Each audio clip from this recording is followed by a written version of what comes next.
अस्सलाम वालेकुम क्लास। आगे हम कंटिन्यू करते हैं अपने lecture old man and the sea को।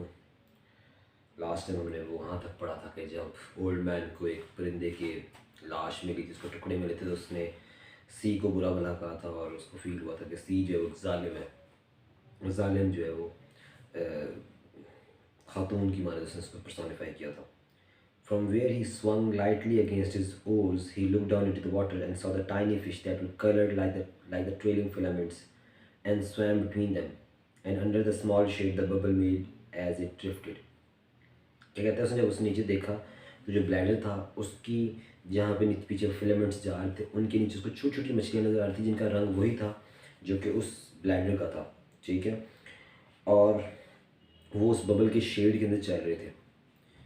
They were immune to its poison, but men were not, and when some of the filaments would catch on a line and rest their slimy and purple, while the old man was working a fish, he would have welts and sores on his arms and hands of the sort that poison ivy or poison oak can give. कहता है वो जो मछलियाँ थी वो इससे immune थी, उनको इससे फ़र्क नहीं पड़ता था, लेकिन इंसान इसके जहर से इम्यून नहीं थे। और एक दफ़ा बूढ़े आदमी के हाथ में लग गई थी तो उससे वेल्ट्स एंड सोर्स निकले आए थे, यानी सूज गई थी जगह जगह से और उसके ज़ख़म बन गए थे उसके जहर से। अब यहाँ पे दो चीज़ें हैं। एक बात और समझने वाली है कि ये जो है जिस उसने पोर्चुगीज़ मैन ऑफ वॉर का ये एक ब्लैडर भी हो सकता है जहाँ पर उसने ब्लैडर का, ठीक है। उसके अलावा ये शायद कोई समुद्री जो है क्रीचर भी हो सकती है जिसके उस फिलामेंट्स की बात कर रहा है, लेकिन ये क्लियर नहीं, क्योंकि वो अगर तो वो क्रीचर तो उसका नाम कुछ और होना चाहिए था, ये नहीं होना चाहिए था, लेकिन यहाँ पे वो इस परिंदे का ब्लैडर कह रहा है। So there is a confusion, आप शायद आगे जाके क्लियर हो जाए। लेकिन अभी तक जो हमें नज़र यही आ रहा है कि ये एक बर्ड का जो है ब्लैडर है जिसमें से जहर निकलते हैं। और कहते हैं उसमें इस तरह ही सूज जाते थे बाजू, जिस तरह के एक पॉइजन आईवी बेल जो होती है उससे, या फिर पॉइजन ओक, ये भी दरख्त था, बलूत का दरख्त, बेलाम वाओ तोय बलूत उसको उर्दू में कहते हैं ओक को। But these poisonings from the agua mala came quickly and struck like a whiplash. लेकिन एग्वामाला, ये जो समुद्र को उसमें नया लकब दिया है, बुरा समुद्र, कहता है इसमें से जो जहर आते हैं वो एकदम अचानक आते हैं और ये ऐसे लगते हैं जैसे विप्लैश हो, किसी हंटर का या किसी जो है कोड़े का निशान हो, उस तरह पड़ता है। यानी कहना चाह रहा है कि ये जहर बहुत अचानक लगता है, इसका आपको पता भी नहीं चलता। The iridescent bubbles were beautiful but they were the falsest thing in the sea and the old man love to see the big sea turtles eating them. Iridescent से मुराद है ना वो जो मुख्तलिफ कलर्स का, जो कौसिक खुजा के कलर्स, रेनबो कलर्स, 7 कलर्स जो है उस कलर से छोटे छोटे बबल बन रहे समुद्र के अंदर। ठीक है, कहता है कि वो इस समुद्र के अंदर सबसे झूठी चीज़ थी, सबसे झूठी, फॉल्सेस्ट, लाइज। क्यों? क्योंकि वो बुलबुल है ना, वो किसी वक्त फट सकते हैं, उनकी कोई रियलिटी ऐसा इसके अलावा कुछ नहीं कि जब उनको टच करोगे तो गायब हो जाएंगे। और उसको बड़ा खुशी होती थी जब वो देखता था कि बड़े बड़े जो समुद्र के टर्टल्स हैं उनको खाने की कोशिश करते थे कुछ समझ के, और जैसे कि मुँह के उससे वो टच होता था तो बबल फट जाता था। और उनकी कन्फ्यूजन जो है इसको बड़ा फ़नी लगता था ओल्ड मैन को, टर्टल्स को देख के इस तरह। The turtles saw them, approached them from the front, then shut their eyes so they were completely carapaced, and ate them, filaments and all. The old man loved to see the turtles eat them, and he loved to walk on them on the beach after a storm, and hear them pop when he stepped on them with the horny soles of his feet. उसको अच्छा लगता था कि जब वो देखता था कि टर्टल्स जो इन बुलबुलों को अप्रोच करते हैं, अपना मुंह खोलते हैं आंखें बंद करके बाइट करने के लिए, और वो गायब हो जाते हैं, ज़्यादा टूट जाते हैं।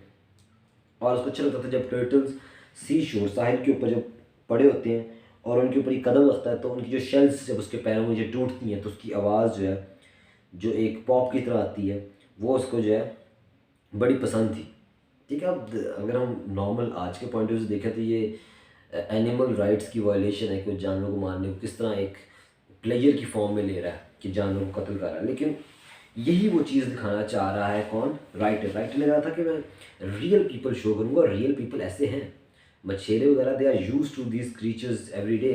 एक जगह दो साइड्स नज़र आ रही है। एक जगह ओल्ड मैन बहुत काइंड है, जिस जहाँ वो समुद्र को जो है वो जालिम कह रहा है कि किस तरह परिंदों को कत्ल कर रहा है और किस तरह जो वो सी बर्ड्स के लिए बड़ी एक जालिम चीज़ की तरह, जालिम माँ की तरह का है।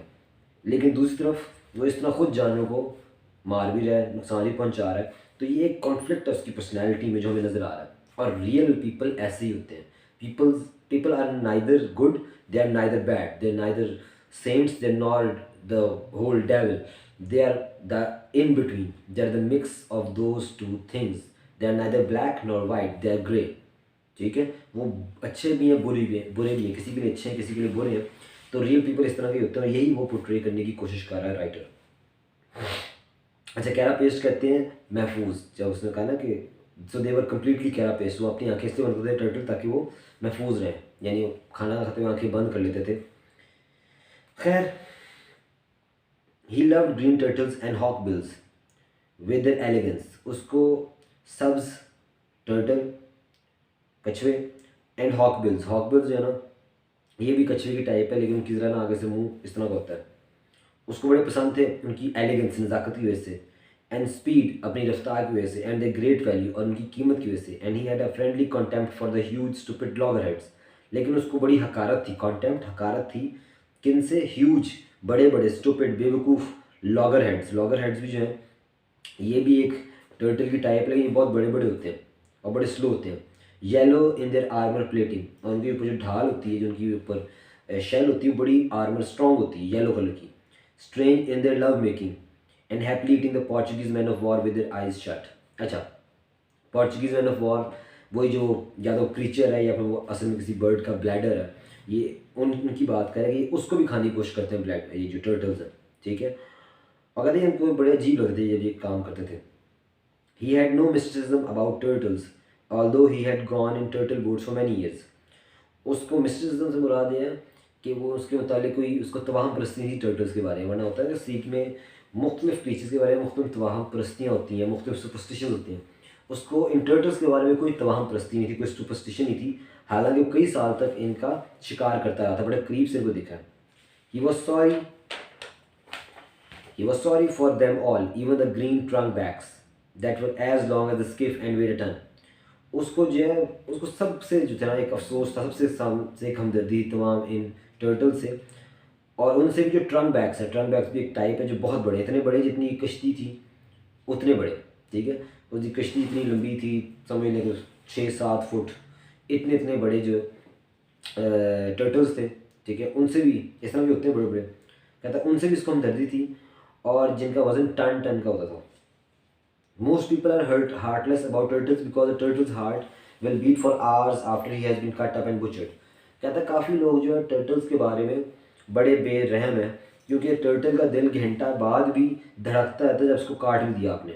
But the old man thought, I have such a heart too and my feet and hands are like theirs. लेकिन बूढ़ा आदमी लगता था कि मेरा दिल भी ऐसा ही है और मेरे हाथ और पैर भी इन टर्टल्स की मानद ही हैं, सख्त से और रूखे रूखे। He ate the white eggs to give them himself strength. वो सफ़ेद अंडे की सफ़ेदी खाया करता था अपने आप को ताकत देने के लिए। He ate them all through May to be strong in September and October for the truly big fish. वो पूरे मई से लेके सितंबर तक खाता था ताकि अपने आप को सितंबर और अक्टूबर के अंदर महीनों में मजबूत और ताकतवर बना सके बड़ी बड़ी मछलियाँ पकड़ने के लिए।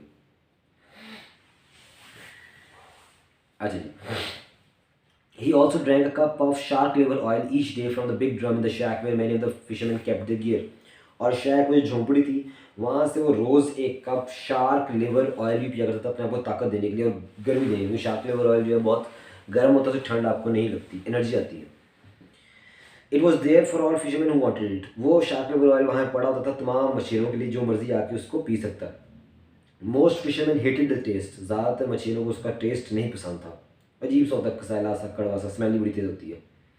But it was no worse than getting up at the hours that they rose, and it was very good against all colds and grippes, and it was good for the eyes. लेकिन कहता है कि अच्छाई और बुराई, पसंद नापसंद की तो बात ही कोई रहेगी कि जिस वक्त वो उठते थे, जितनी सुबह सुबह उनको उठना पड़ता था, वही इतना नापसंदीदा अमल था, तो पसंद नापसंद वाली तो बात रह ही नहीं गई। और दूसरी बात ये थी, कहता कि ये अच्छी चीज़ थी किसके लिए? इस सर्दी से मुकाबला करने के लिए, जितनी सुबह सुबह उठते थे।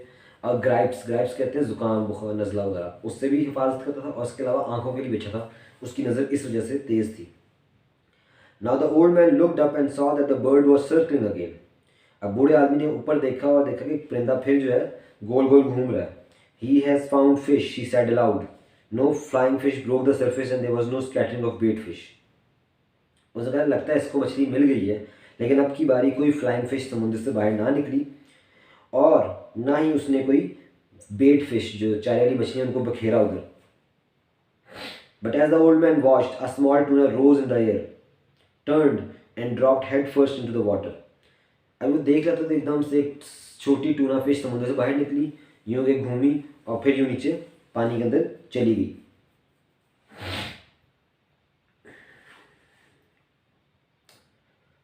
The tuna shone silver in the sun, and after he had dropped back into the water, another and another rose, and they were jumping in all directions.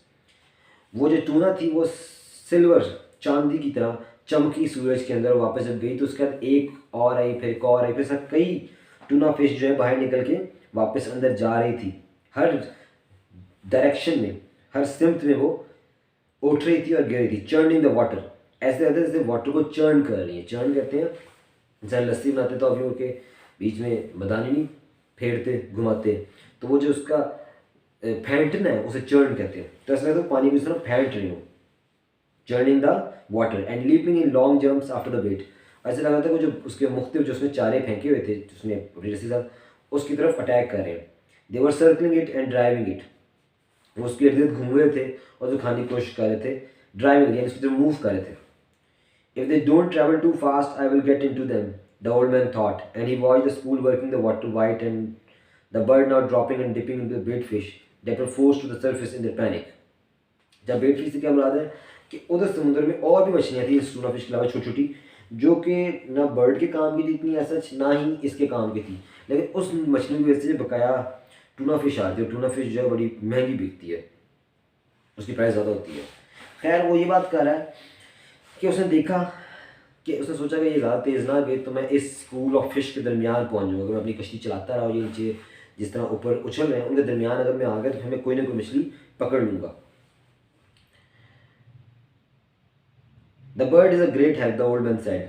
ये परिंदा बड़ा काम का है, बूढ़ा आदमी का. आप गौर करें बीच बीच में ना ऊंचा बोल रहा है, हालांकि वो अकेला किससे बात कर रहा है, अपने आप से बातें कर रहा है, सिर्फ इसलिए ताकि अपनी लोनलीनेस को दूर कर सके. और वो उसको ऊंचा यानी बोल के वर्बली सोचने की आदत है.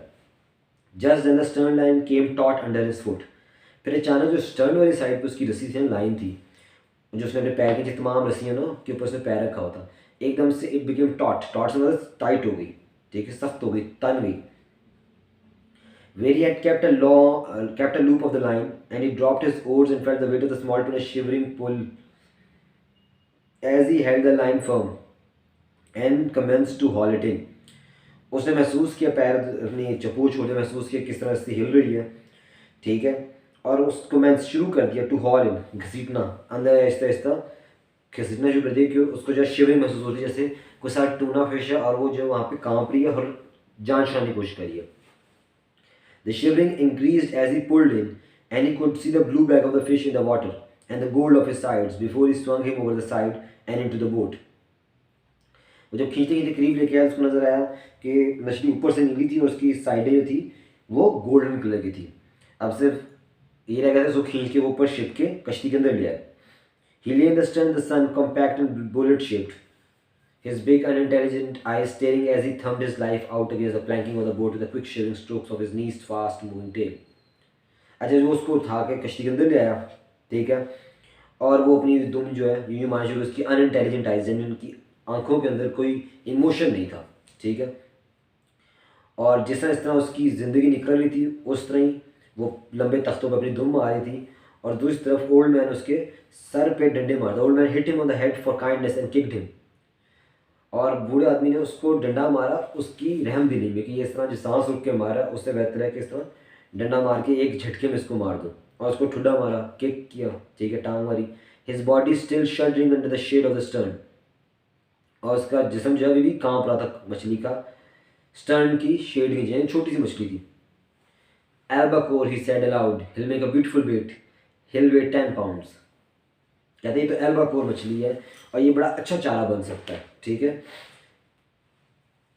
He'll weigh 10 pounds. इसका जो वजन है शायद तकरीबन 10 पाउंड हो, ठीक है, और पाउंड तकरीबन समझ लें कि राउंड अबाउट आधा किलो के बराबर होता है, 600 ग्राम के करीब होता है. तो 10 पाउंड्स का मतलब है राउंड अबाउट कोई 5-6 किलो की मछली थी. तो उसका अंदाज़ा उसके टुकड़े करके उसका बेट बना के तो और मछलियाँ पकड़े, वरना एक मछली का उसको फ़ायदा नहीं. हम लोग कोई काम इंसान जब शिकार करना जाए तो उसके लिए ये मछली बड़ी होगी, लेकिन वो एक शिकारी है और उसने उसे बिज़नेस करना है। उसको मालूम है ये छोटी सी मछली किसी ऐसे काम की नहीं है, ये बिक भी जाएगी तो बहुत थोड़ी बिकेगी, उसका गुजारा नहीं होगा। उसने इससे बड़ी मछलियाँ पकड़ने का फैसला किया। He did not remember when he had first started to talk aloud when he was by himself. उसको याद नहीं पड़ता कि उसने कब अपने आप से खुद बातें करना शुरू कर दी थी अकेले में, यानी किस उम्र में, कब से उसने ये काम शुरू किया था। He had sung when he was by himself in the old days, and he had sung at night sometimes when he was alone staring on his watch in the smacks or in the turtle boats. उसको याद है कि जवानी में वो गाने गाया करता था दिन में, और रात में भी गाता था जब उसकी ड्यूटी लगी थी टर्टल बोट में। जब वो काम करता था तो रात में जब वो कश्ती को स्टीयर कर रहा था, फिर वो जो है दिन रात का शिकार था, कई कई दिन चलता है। तो अब उसको याद है कि वो अपनी वॉच, अपनी ड्यूटी के दौरान जो है गाना गाया करता था रात के वक्त। He had probably started to talk aloud when alone when the boy had left. उसको लगता है जब लड़के ने उसको छोड़ा उसके बाद कहीं इसने अकेले में अपने आप से बातें करना शुरू किया, वरना कई सालों में तो लड़के के साथ ही शिकार करा था, बच्चे के साथ। But he did not remember, लेकिन उसको याद नहीं था। When he and the boy fished together, they usually spoke only when it was necessary. हालांकि जब लड़का और बूढ़ा आदमी आपस में साथ मिलकर फिश किया करते थे तो वो सिर्फ तब बोलते थे जब ज़रूरत होती थी, उसके अलावा नहीं बातें करते थे इतनी। They talked at night or when they were storm bound by bad weather. वो रात के ज़्यादा बातें करते थे जब अंधेरा होता था, या फिर जब कोई तूफान आया होता था तब वो बातें करते थे आपस में, लड़का और बूढ़ा आदमी। It was considered a virtue not to talk unnecessarily at sea. ये एक तरह से एक नेकी समझा जाती थी, वर्चू एक नेकी समझी जाती थी उनके कल्चर में कि आप समुद्र में बिला वजह ना बोलो, ठीक है, उसको समुद्र को रिस्पेक्ट करो। And the old man had always considered it so and respected it, और बूढ़ा आदमी भी इस पर एतबार करता था और वो हमेशा उसकी इज्जत करता था। But now he said his thoughts aloud many times since there was no one that they could अनॉय।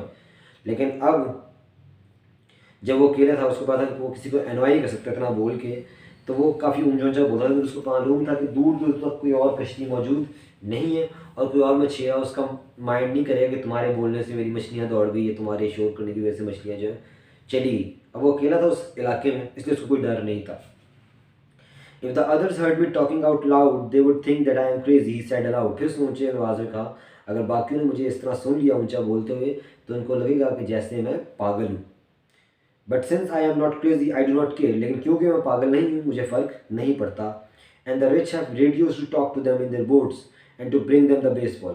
कहता है जो अमीर लोग हैं उन्होंने तो अपने कश्तियों में रेडियोज़ रखे हैं उनसे बातें करने के लिए, जो उनको बेसबॉल के बारे में बताता है। मैं तो गरीब आदमी, मैंने अपने आप से बातें करनी है, मैं रेडियो फोर्ड तो कर नहीं सकता। Now is no time to think of baseball, he thought. उसने कहा ये वक्त नहीं है बेसबॉल का सोचने का। बेसबॉल का उसको काफ़ी शौक है, लेकिन अपने आप से कहता है भाई ये वक्त नहीं है सोचने का, अभी काम का वक्त है, काम करो। Now is the time to think of only one thing. अब सिर्फ एक चीज़ का वक्त है, क्या कि that which I was born for, जिस चीज़ के लिए मैं पैदा हुआ था। They might be a big one around that school, he thought. कहता इस मछलियों की झुरमट स्कूल के आसपास शायद कोई बड़ी मछली भी हो। I picked up only a straggler from the albacore that will feed in. मुझे तो सिर्फ एल्बाकोर की भटकी हुई मछली मिली थी, स्ट्रैगलर कहते हैं भटकी हुई, दैट विल फीड इन, जो खाना खाने हुई थी। But they are working far out and fast, लेकिन ये मछलियाँ तो बहुत दूर जा रही हैं, बड़ी तेज़ी से जा रही हैं। Everything that shows on the service today travels very fast and to the north east. कहता है आज जो भी समुद्र की सतह पे मछली नज़र आ रही है वो बहुत तेज़ी से जा रही है और सारी की सारी नॉर्थ ईस्ट की जानब जा रही है। Can that be the time of the day or is it the some sign of weather that I do not know. कहते यार क्या ये कहीं दिन का वो ख़ास हिस्सा तो नहीं है जिस वक्त मछलियाँ सारी एक साइड में जाती हैं, या फिर कोई मौसम की तब्दीली है जो मुझे समझ नहीं आई जिस वजह से तमाम मछलियाँ इस तरह ही एक्ट कर रही हैं।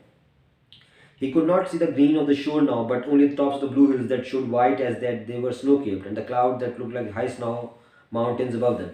अब उसको जो है साहिल की ग्रीन पट्टी जो है ना हल्की हल्की नज़र नहीं आ रही थी, अब सिर्फ पहाड़ों की चोटी नज़र आ रही थी, और पहाड़ों की चोटी पे जो बादल थे वैसे लग रहे थे जैसे कोई बर्फ़ पहाड़ों के ऊपर जमी हो। The sea was very dark and the light made prisms in the water. समुद्र बहुत गहरा था और रोशनी पानी के अंदर कौसर कज़ा यानी रेनबो के अक्स बना रही थी। मेड प्रिज्म्स, प्रिज्म जो है बेसिकली वो शीशे का होता है, ऐसा ट्राइंगुलर सा, जिसमें से लाइट गुजरे तो वो मल्टीपल कलर्ड हो जाती है। कहता उस तरह मल्टीपल कलर्ड कर रही थी लाइट को। The myriad flakes of the plankton were annulled now by the high sun. Myriad कहते हैं लातादाद, फ्लैक्स कहते हैं जर्रे। जो लातादाद जर्रे थे प्लैंकटन की, मुझे पौधा बताया था पहले, वो एनर्ल्ड ना, वो अब गायब हो चुके थे। एनर्ल कहते हैं ख़त्म करने को, लेकिन यहाँ पर मुराद है गायब होने में। हाई सन, ऊंची सूरज की वजह से सूरज इतना ऊंचा चला गया था कि वो नज़र नहीं आ रहे थे, इतना यानी उस समुद्र की सतह थोड़े नीचे थे इसलिए वो नज़र नहीं आ रहे थे। And it was only the great deep prism the blue water that the old man saw now. अब सिर्फ उसको नीले पानी के अंदर डीप प्रिज्म्स नजर आ रहे थे, यानी मुख्तलिफ रंग का पानी के अंदर शेड्स नजर आ रहे थे। With his lines going straight down into the water that was a mile deep. अब उसके 1 मील नीचे जो गहराई थी उसको सिर्फ उसमें अपनी लाइन्स नजर आ रही थी, अपनी रस्सियाँ नजर आ रही थी शिकार वाली। The tuna, the fisherman called all the fish of that species tuna and only distinguished among them by their proper names when they came to sell them or to trade them for baits were down again। क्या था, उसको भी से tuna बोला। अब जो fisherman मछेरे ना वो इस तरह की तमाम मछलियों को जो है ना क्या कहते थे, टूना ही कहते थे, उनकी ज़बान में वो सबको टूना कहते थे। हाँ, जब वो उन मछलियों को बेचे जाते थे फिर उनका सही नाम बोलते थे, ठीक है, या फिर आपस में जब कोई चारा बेट वगैरह जो है वो एक्सचेंज करते थे तब उसका नहीं सही नाम बोलते थे, वरना आम तौर पर आपस में जब बात कर रहे थे तो उसको टूना ही बुलाते तमाम मछलियों को, एक तरह से नाम डाला हुआ था। The sun was hot now and the old man felt it on the back of his neck and felt the sweat trickle down his back as he rode। सूरज अब काफ़ी गर्म था और बूढ़े आदमी को अपनी कमर पे और अपनी गर्दन की पिछले हिस्से पे वो महसूस हो रहा था, और उसको अपनी कमर पे स्वेट पसीना टपकता हुआ महसूस हो रहा था जब वो चप्पू चला रहा था। I could just drift, he thought, and sleep and put a bite of line around my toe to make me। उन्होंने सोचा कि मैं चाहूँ तो सो सकता हूँ और रस्सियों की जो सिरे हैं उनको अपने अंगूठी के साथ टो के साथ बांध सकता हूँ पैर के, ताकि अगर वो हिले भी तो मैं जाग जाऊँ। But today is 85 days and I should fish the day well. लेकिन कहता आज 85th डे है, 85 दिन 84 डेज गुजर चुके हैं, आज 85th डे है और आज मुझे जो है मेहनत करनी चाहिए। आज मुझे सोने का नहीं सोचना चाहिए, बेसबॉल का नहीं सोचना चाहिए, आज सिर्फ मुझे अपनी फिशिंग का सोचना चाहिए। Just then, watching his lines, he saw one of the projecting green sticks dip sharply। उस दौरान ही जब वो रस्सी को देख रहा था उसने देखा कि एकदम से जो ग्रीन स्टिक्स उसने साथ बांधी थी, याद अगर आपको रस्सी के साथ, वो एकदम से नीचे डिप हुई शार्पली, बड़ी तेज़ी से नीचे की तरफ गई। यस ही सेड, यस, हाँ उसने कहा, हाँ। He shipped his oars without bumping the boat, और बगैर कश्ती को झटका दिए अपनी चप्पुओं को छोड़ दिया। He reached out for the line and held it softly between thumb and the forefinger of his right hand। उसने रस्सी को पकड़ा और अपने थम और अपनी फोरफिंगर ये जो थी शहादत में उससे जो है यूं के फर्मली आराम से सॉफ्टली इसको पकड़ लिया रस्सी को। He felt no strain nor weight and he held the line tightly। ना उसको उस पर कोई खिंचाव महसूस होता, ना कोई वजन महसूस होता उस रस्सी पे, और इसलिए उसने उस रस्सी को आराम से पकड़े रखा। Then it came again, फिर अकेला दोबारा वो झटका आया। This time it was a tentative pull, not solid nor heavy. अब की बार ऐसे रस्सी खींची थी जैसे टेंटेटिव हो, जो चेक करने के लिए हो, आजमाइश हो रही हो, जैसे कि मछली चेक कर रही हो कि भाई ये छूटती नहीं छूटती, अब जोर से नहीं थी, ठीक है। नॉट सॉलिड नॉर हैवी, ना भारी थी ना जोर से खींचता, उसने भी मछली ने भी आराम से खींच के चेक किया कि कहीं मैं किधर फंस गई हूँ। And he knew exactly what it was. अब उसको मालूम हो गया था कि ये क्या चीज़ है। 100 fathoms down a marlin was eating the sardines that covered the point of the shank of the hook, with the hand forged hook projected from the head of the small tuna। 100 fathom नीचे एक जो Marlin मछली थी, Marlin एक मछली है काफ़ी बड़ी होती है, वो जो है सार्डीन खा रही थी जो कि एक हुक के ऊपर लगी थी, पॉइंट के ऊपर, ठीक है।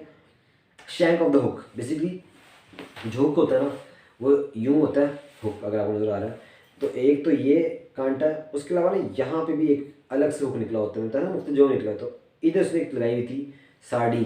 कहता है वहाँ से जो है वो सार्डीन खाने की कोशिश कर रही है ये मार्लिन मछली, ठीक है। और ये जो हुक है ये हैंड फॉर्ज्ड है। हैंड फॉर्ज से क्या मतलब कोई मशीन ही नहीं बना बल्कि लोहे का खुद इंसानी हाथों से बनाया हुआ है। The old man held the line delicately and softly with his left hand, unleashed it from the stick. बूढ़े आदमी ने उस रस्सी को डेलिकेटली बड़ी नरमी से अपने उल्टे हाथ से पकड़े रखा और दूसरे हाथ से उस पर से स्टिक को निकाल दिया जो ग्रीन स्टिक थी। अब उसकी ज़रूरत नहीं ना, और अब तो मुकाबला शुरू होने लगा। अगर वो स्टिक साथ लगेगी तो वो रुकावट बनेगी। अब वो स्टिक उतार दिया, मुकाबला वाले खींचने का और छोड़ने का। Now he could let it run through his fingers without the fish feeling any tension. अब वो आहिस्ता आहिस्ता अपने हाथों के दरमियान से रस्सी को छोड़ता जाएगा ताकि मछली को पता भी न चले, ठीक है। This far out he must be huge in this month he thought, कहता इतनी दूर समुंदर में और मैं इन महीनों में, बशर्ते के कहते शर्तिया ये मछली जो ना बहुत बड़ी होनी है, जो इस मौसम में इस महीने में इतनी दूर समुद्र में है, ये कोई बड़ी मछली होनी है मार्लिन की टाइप जो इधर तक पहुंची है।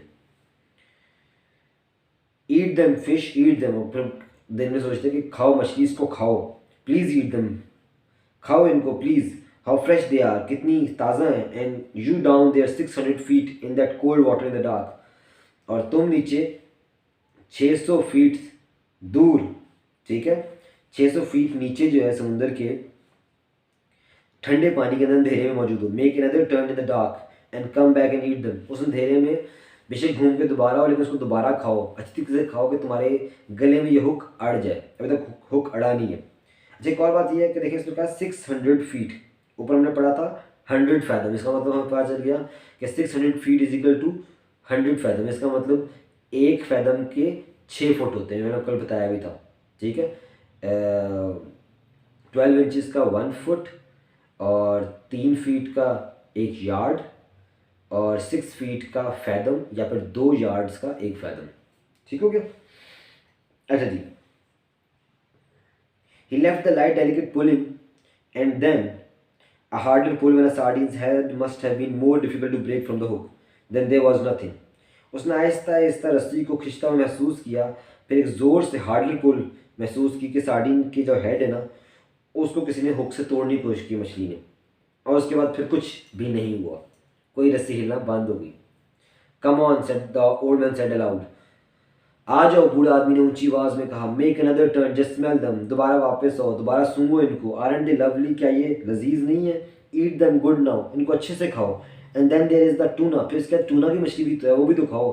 Hard and cold and lovely, जो बिल्कुल ठंडी है, हार्ड है और खाने के लायक है। डोंट बी शाई फिश, ईट दम, शर्माओ मत मछली, खाओ इसे। अब वो जो है एक तरह से अपने आप को, देखो उसके बोलने से मछली को समझ कुछ नहीं आना, लेकिन ये एक तरह से अपने आप को हौसला दे रहा है, अपने आप को तसल्ली दे रहा है कि डू इट यू, ठीक है, ये भी जो मछली खाएगी ये अभी पकड़ी जाएगी।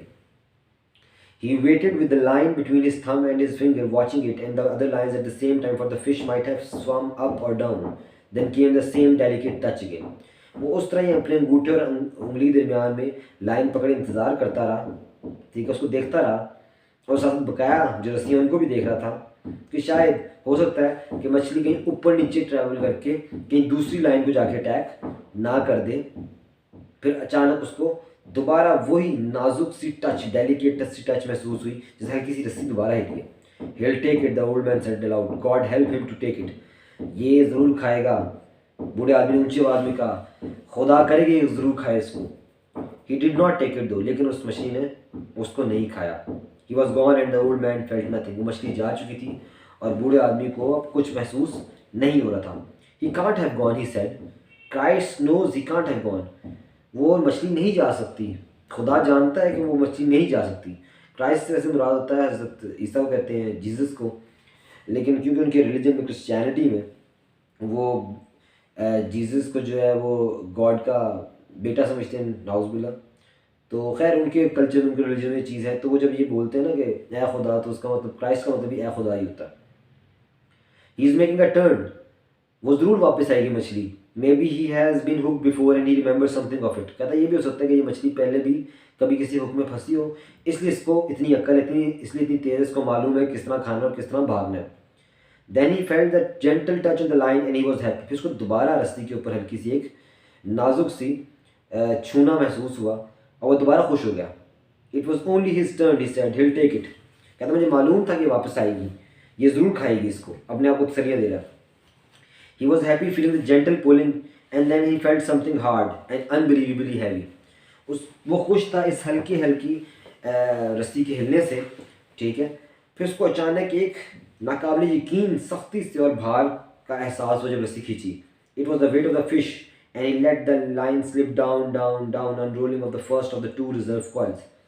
उसको मालूम था कि मछली का वजन है और वो रस्सी छोड़ता गया कि उसने 2 जो रिजर्व कॉइल्स, एक्स्ट्रा कॉइल्स रखी हुई थी, ठीक है, उनको साथ बांध दिया, इतना नीचे चला गया। As it went down slipping lightly through old man's finger, जब वो नीचे जा रही थी उसकी हाथों से फिसलते हुए रस्सी, he still could feel the great weight उसको भी उसका वजन महसूस होता, though the pressure of his thumb and finger were almost imperceptible.